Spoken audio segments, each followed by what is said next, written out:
dapat siguro linawin muna yung 2025 bago tayo makapasok dyan sa 2026.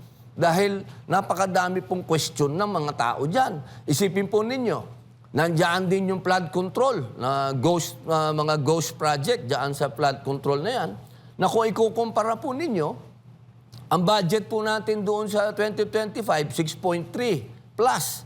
Ngayon, na nagkaroon na marami ng iskandalo, nagkaroon na ng andaming investigasyon, turuan dito, turuan doon, 6.7 ng budget, tumaas pa, imbis na bumaba. Kaya po ang daming mga katanungan na hindi po nasasagot ng bulat-latan talaga eh. Yung akin po kasi, inuulit ko po, saludo po tayo kay Senator Sherwin dahil siya na nag-umpisa ng pinaka-transparent na po ito. Maniwala po kayo sa akin, ito na po ang pinaka-transparent sa lahat na inabutan ko mula 2022 hanggang ngayon. Pero siyempre po, andyan pa rin po yung mga katanungan. At ang pinaka-$1 million question po dyan, paano kami napunta dyan sa NEP? Yun po.